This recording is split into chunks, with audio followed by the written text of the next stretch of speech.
빌립보서 1장 29절부터 30절 말씀입니다. 그리스도를 위하여 너희에게 은혜를 주신 것은 다만 그를 믿을 뿐 아니라 또한 그를 위하여 고난도 받게 하심이라. 너희에게도 같은 싸움이 있으니 너희가 내 안에서 본 바요 이제도 내 안에서 듣는 바니라. 아멘. 네, 오늘은 빌립보서 1장 29절부터 30절 말씀을 중심으로 고난을 받을지니라는 제목으로 그리스도의 좋은 군사 43번째 시간이 되겠습니다. 이제 어느덧 이제 마지막 장입니다. 4장이 어떤 부분이냐면은 최후 승리의 영광을 위하여라는 제목입니다. 이제 마지막 파트인데 여기서 이제 고난을 받을지니 또 주와 함께 죽으면 또한 살 것이요 영광의 멸류관을 얻으리라. 이렇게 해서 그리스도의 좋은 군사 책이 다 끝나게 됩니다. 오늘은 고난을 받을지니 고난의 시작 이 부분에 대해서 은혜를 나누고자 합니다. 우리가 예수 그리스도의 좋은 군사다. 그리고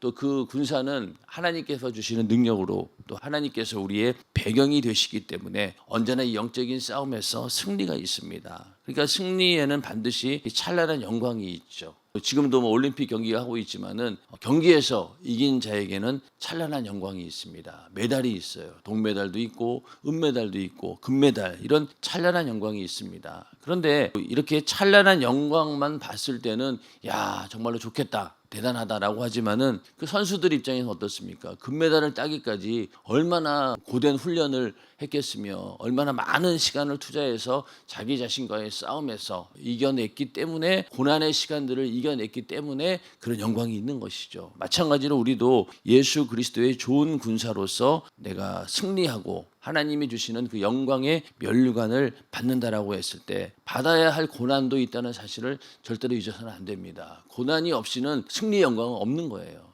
그러니까 우리는 단순히 금메달을 목에 걸고 막 기뻐하고 모든 사람들의 환호를 받는 사람만 생각하지 그 이면에 그가 4년 동안 얼마나 오랜 기간 동안 준비를 했겠냐고요. 남들보다 그 경쟁에 이겨가면서. 그렇기 때문에 항상 고난이 있다라는 생각을 해야 된다는 거죠. 우리 신앙생활 할 때도. 그런데 만약에 고난을 생각하지 않으면 어떨까요? 그냥 핍박이 다가오면은 그냥 무서워서 두려워서 피하게 되고 결국은 세상과 타협하며 살 수밖에 없다는 겁니다. 그래서 우리가 그리스도의 좋은 군사로서 그 찬란한 영광을 얻기 위해서 반드시 고난이 뒤따른다라고 우리는 알고 또 그렇게 받아들여야 되는 거죠. 그래서 이 그리스도의 좋은 군사에 대한 이 말씀을 시작할 때 뭐라고 했어요? 내가 그리스도 예수의 좋은 군사로 나와 함께 고난을 받을지니 이렇게 말씀하고 있지 않습니까? 그러니까 이 그리스도의 좋은 군사는 고난과 함께 시작이 되는 거예요. 군대에 가는 거를 왜 젊은이들이 두려워할까요? 가면은 일단 힘드니까 육신이 힘들고 훈련 받아야 되고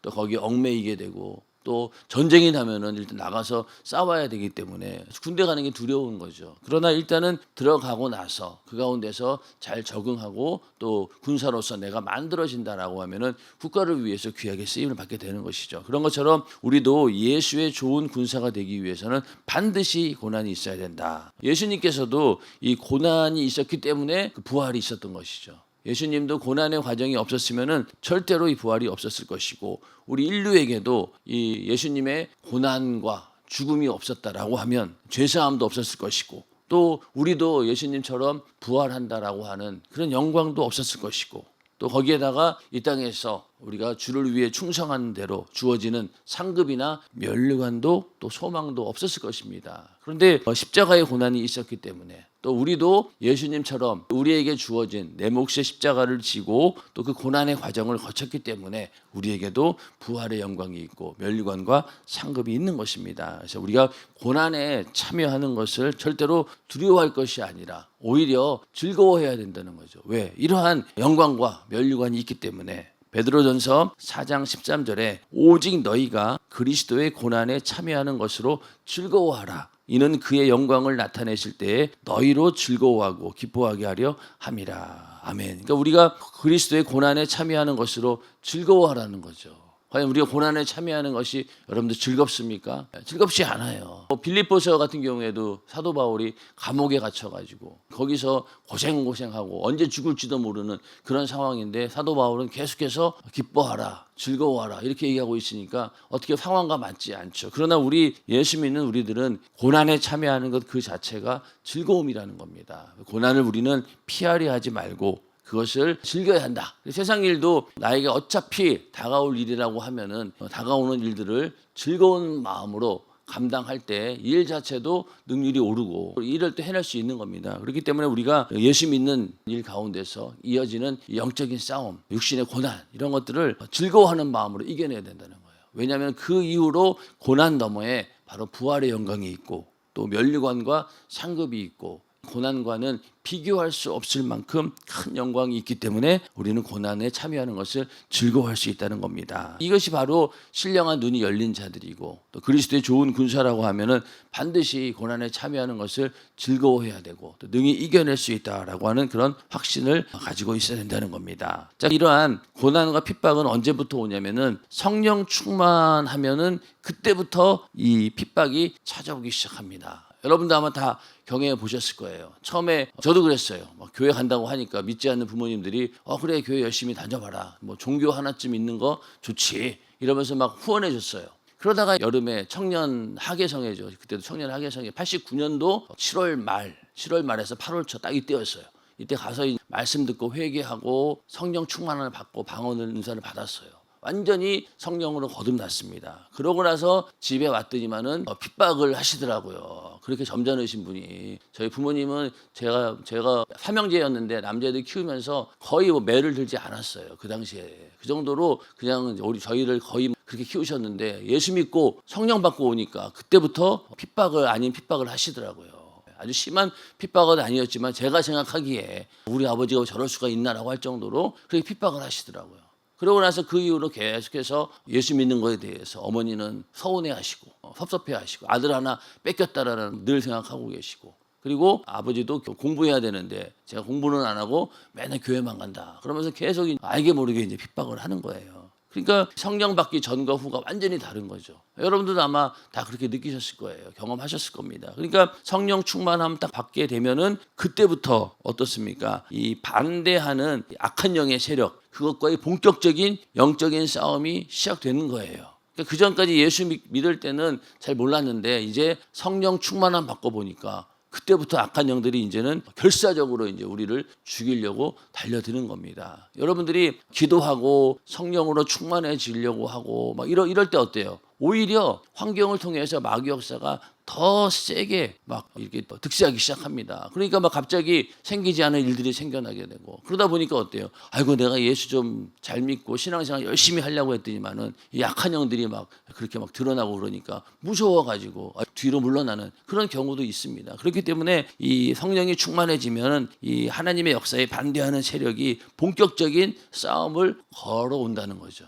그렇게 어떻게든 우리를 무너뜨리고 신앙생활하지 못하도록 하고 또 가장 중요한 건 뭡니까? 성령 충만함을 받게 되면은요 제일 먼저 하는 일이 복음을 전하는 일이에요. 예수를 전하는 일입니다. 그러니 이거는 이 마귀 역사로 봤을 때는 정면적으로 도전장을 우리가 내미는 거예요. 어느 누군가의 복음을 전한다라고 했을 때는 마귀의 권세 아래에 있는 자를 우리가 빼앗아 오려고 한다는 거잖아요. 그러니까 이 사단의 입장에서는 우리를 공격할 수밖에 없죠. 왜 자기네 세력이 그만큼 뺏기는 거니까. 그러니까 그때부터 처절한 영적인 싸움이 시작이 되고 핍박으로 이어지고 고난으로 이어지고 어떤 경우에는 목숨까지도 잃게 되는 그런 순교의 삶까지 이어지게 된다는 겁니다. 예수님께서도 침례받고 성령 충만함을 받자. 침례를 받으시고 성령이 임하시자마자 누가 나타났습니까? 마귀가 나타나가지고 시험을 한 거예요. 그때 예수께서 성령에 이끌려 마귀에게 시험을 받으러 광야로 가사. 그때가 언제입니까? 예수님께서 요단강에서 침례 요한으로부터 침례를 받고 침례를 받는 순간 성령이 임하셨어요. 그 이후로 공생애를 시작하는 그 순간부터 제일 먼저 달려든 놈이 바로 마귀 역사입니다. 그러니까 우리도 마찬가지예요. 우리도 예수 믿고 침례 받고 성령 받으면은요, 이 마귀가 제일 먼저 다가오게 되어 있습니다. 이건 당연한 걸로 아셔야 돼요. 당연한 걸로 알아야지 그 고난이 왔을 때 환난이 왔을 때 이겨낼 수 있는 것이지 왜 예수 믿고 내가 더 신앙생활 열심히 하려고 하는데 왜 하나님 이런 핍박을 주시고 고난을 주십니까? 이렇게 원망하고 불만평한다라고 하면은 아직까지 영적인 세계에 들어가지 못하고 성령의 충만함을 경험해보지 못했다는 거예요. 이제 이때부터 본격적인 싸움이 시작되는 거죠. 반대로 보면은 성령을 받아야지만이 승리하는 그리스도의 군사가 될 수 있다는 거예요. 내가 성령을 받아야지 그제서야 그리스도의 군사로서의 자격을 갖추어졌다라고 생각하시면 된다는 겁니다. 그 성령을 받아야지만이 이 영적인 시험과 고난에 전투하는 자세로 임할 수 있다. 전투적인 자세로 임할 수 있다는 거예요.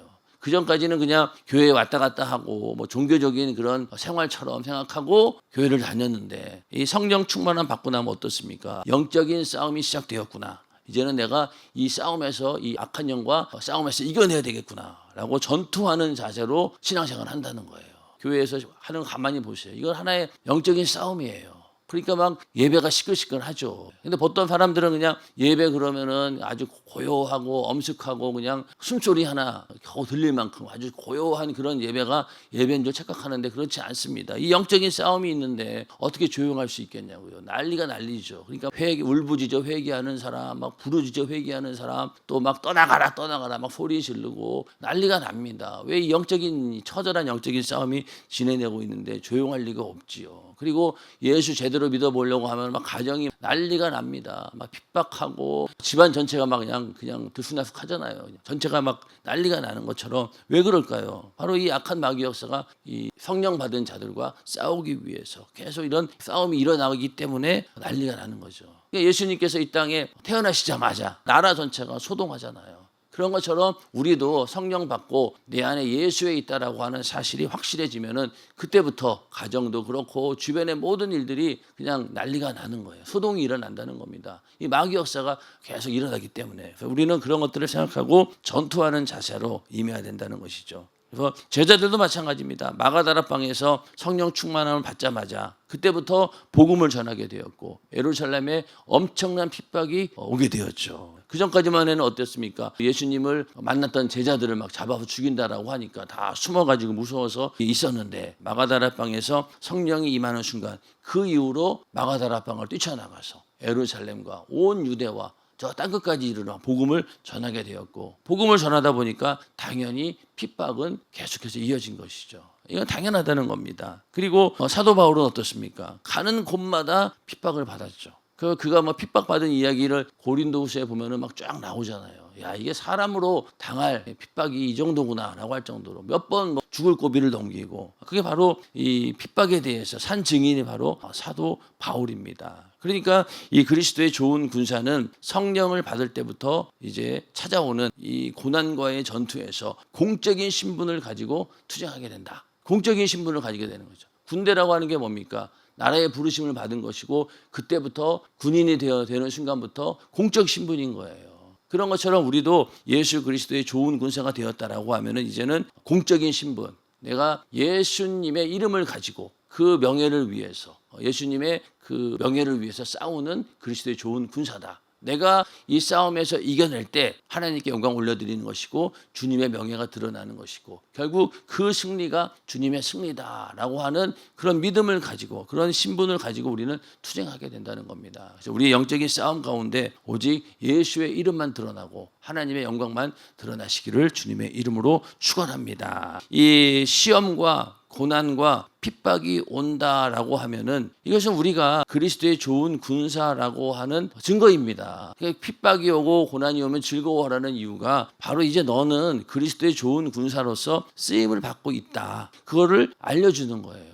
예수님도 목수의 아들로 있을 때 누구 하나 건드린 사람이 있었나요? 없었잖아요. 그냥 뭐 아무런 일이 없었어요. 그런데 요단강에 침례받고 성령 받자마자 그때부터 마귀가 찾아와서 시험하고 또 그 이후로 예수를 핍박하게 되고 결국은 십자가에 매달아 죽이기까지 않았습니까? 그런 것처럼 이렇게 시험과 고난과 핍박이 온다라고 하는 것은 내 안에 예수가 있다라는 증거이고 또 그리스도의 좋은 군사라고 하는 그런 증거입니다. 내 안에 예수가 있고 또 그리스도의 좋은 군사라고 하는 그런 확실한 증거가 우리의 삶 가운데 나타나기를 주님의 이름으로 축원합니다. 그리고 우리는 고난을 통해서 능력과 힘을 얻을 수 있습니다. 로마서 5장 3절 4절에 보면은 다만 이뿐 아니라 우리가 환난 중에도 즐거워하나니 환난이나 고난이나 이런 가운데서도 즐거워한다는 거예요. 왜냐하면은 이는 환난은 인내를 인내는 연단을 연단은 소망을 이루는 줄 알미로다. 그러니까 환난을 당하면 당할수록 인내하게 되고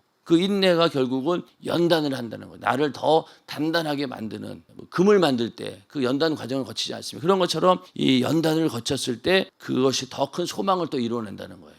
그러니까 계속 인내하고 또 연단을 통해서 우리가 결국 얻게 되는 게 뭐냐? 영원한 소망, 영생이 있구나, 영원한 천국이 있구나. 그것을 내가 끝까지 지키기 위해서는 이런 인내와 연단을 다 이겨내야 된다라고 하다 보니까 점점 우리 안에 하나님이 주시는 능력과 힘을 소유하게 되는 것이죠.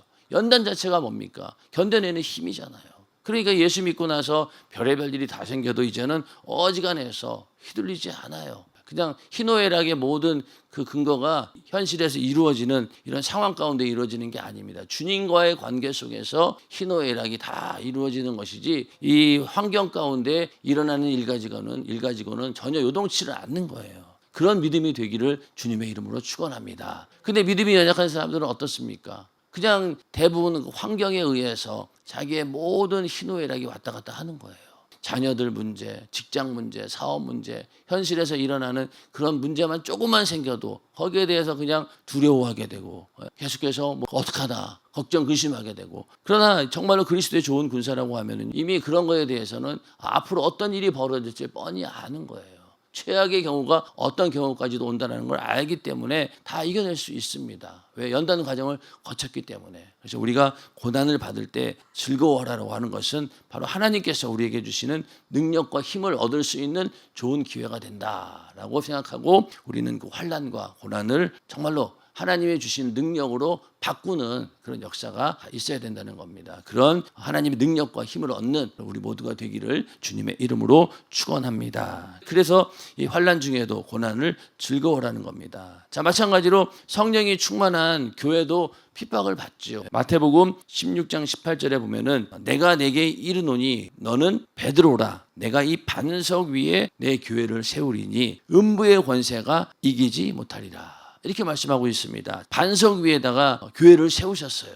주님의 몸된 교회가 세워졌습니다. 그런데 음부의 권세가 이기지 못한다는 거예요. 이 말은 뭡니까? 음부의 권세가 교회를 끊임없이 무너뜨리기 위해서 핍박한다는 얘기예요. 그러나 이 음부의 권세가 절대로 교회를 이기지 못한다라는 그런 말씀입니다. 교회 가운데도 성령이 충만한 교회는 항상 핍박을 받게 되어 있어요. 우리 연세중앙교회의 역사를 돌이켜보건대 성령이 충만해지고 예수의 능력이 나타나게 되고 많은 사람들이 그 복음을 듣고 예수를 믿고 회개 역사가 일어나고 그러다 보니까 이제 교회에 찾아오는 사람들이 많아지게 되죠. 그러면 당연히 그때부터 뭐가 오느냐? 핍박이 시작이 됩니다. 성도들 개개인에도 핍박이 있지만은 교회 전체적으로 핍박이 막 오는 거예요. 동산연세중앙교회도 어떻습니까? 아이들에게 복음을 전했더니만은 부모들이 일단은 반발합니다. 아이들에게 왜 복음을 강요하냐? 아이들이 뭘 안다고? 이런 식으로 핍박하기 시작하고, 어떤 사람은 카페 이런 데다 글을 올려가지고 연세중앙교회 이상한 교회다라고 소문을 막 내기도 하고, 그러면서 알게 모르게 계속 핍박을 하고 음부의 권세가 슬슬 이제 드러나기 시작하는 거죠. 그러나 만약에 우리가 복음을 전하지 않고 가만히 있는다라고 하면은요, 그럴 일이 없겠죠. 그런데 막 성령의 역사가 나타나고 또 복음을 전하다 보니까 어떻습니까? 그때부터 이 음부의 권세가 드러나기 시작하는 거예요. 그러니까 교회는 이런 핍박을 받을 수밖에 없다는 겁니다. 초대교회가 당연히 그랬고 또 지금까지 한국 교회 역사를 봤을 때 성령이 충만한 교회는 핍박을 받았습니다. 순복음교회 같은 경우도 지금이야 대단한 대형 교회지만은 예전에는 아주 작은 그런 교회였어요. 그런 교회가 부흥되다 보니까 얼마나 많은 핍박을 받았습니까? 순복음교회 다니는 사람들 거의 뭐 정신병자 취급을 하고 특히 기독교 내에서 같은 예수 믿는 사람끼리 얼마나 많이 핍박을 했습니까? 근데 이제 너무나 이제 교세가 커지고 성도들이 많아지니까 어쩔 수 없는 거죠. 그런 것처럼 이 음부의 권세는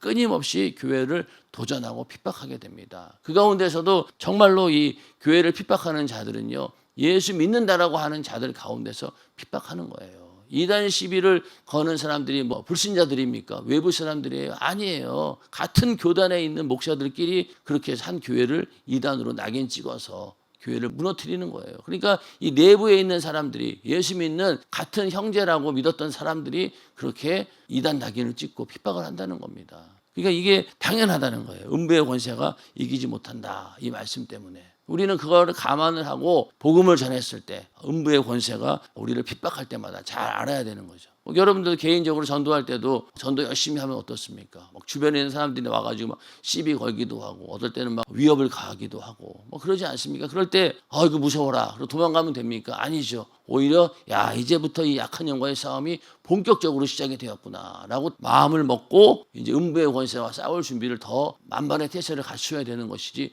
물러나면 안 된다는 거예요. 교회도 마찬가지입니다. 복음 전도가 왕성하게 일어나면 일어날수록 핍박은 더 높아지고 비례하는 거예요. 그러니까 그거를 알고 우리는 이겨내야 된다는 겁니다. 그래서 음부의 권세가 이기지 못한다. 그리고 악한 영들이 이제 하늘에서 하나님과 함께 있다가 쫓겨났습니다. 그리고 공중으로 쫓겨났어요. 공중 권세를 잡고 있다가 또 거기에서도 예수님의 부활과 함께 이제는 공중 권세까지도 다 무너져 버린 거예요. 그러고 나서 마지막으로 땅으로 내려왔는데 내려와서 누구랑 싸운다고 했어요? 복음을 전하는 자하고 하나님의 계명을 지키는 자하고 싸우기 위해서 바닷가 모래 위에 섰다라고 했어요. 그러니까 이 마귀 역사가 최종적으로 싸워야 할 대상이 누구냐? 바로 하나님 말씀대로 살려고 하는 자들, 복음을 전하는 자들이에요.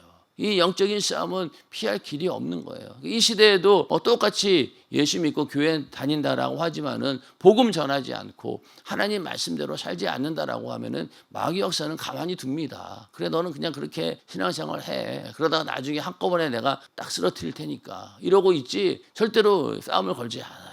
그런데 하나님 말씀대로 살려고 하고 복음을 전하려고 하면은 반드시 이 고난이 뒤따른다는 겁니다. 그래서 우리는 고난 없는 신앙생활, 영적인 생활은 없다. 이렇게 인정을 하고 우리는 신앙생활을 해야 된다는 겁니다. 그래서 오늘 말씀처럼 너에게 은혜를 주신 것은 그를 믿을 뿐 아니라 또한 그를 위하여 고난도 받게 하심이라. 예수 믿는 것만 우리에게 믿는 것이 아니라 그 믿음 가운데 이렇게 예수를 위해서 당하는 고난이 있다는 거예요. 그 고난을 너희가 받아들여야 된다. 그것을 즐거움으로 받아들일 수 있도록 내가 해주겠다. 그래서 우리 안에 성령을 보내주신 것이고 성령이 충만하면 어떻습니까? 아무리 누가 나를 핍박하고 욕을 하고 별의별 짓을 다 해도 내 안에는 즐거움과 기쁨이 있는 거예요. 그러니 핍박 가운데도 하나님께 감사하게 되고 즐거워하게 되고 그리고 오히려 그 능력 가지고 이 핍박을 다 이겨내고 그렇게 해서 결국 나중에 하나님께 영광 올려드리지 않습니까? 그래서 우리가 이러한 고난이 항상 뒤따른다라는 걸 생각하시고 이 영적인 싸움에서 다 이겨내야 됩니다. 이것만 잘 이겨낸다라고 하면은 누가 우리를 감당할 수 있겠냐고요. 세상이 감당할 수 없는 그런 믿음을 가진 자들이 바로 그리스도의 좋은 군사입니다. 그래서 우리가 세상이 절대로 나를 함부로 하지 못하고 아무리 음부의 권세가 나를 죽이려고 한다 할지라도 능히 이겨낼 수 있는 그런 그리스도의 좋은 군사가 다 되시기를 주님의 이름으로 축원합니다.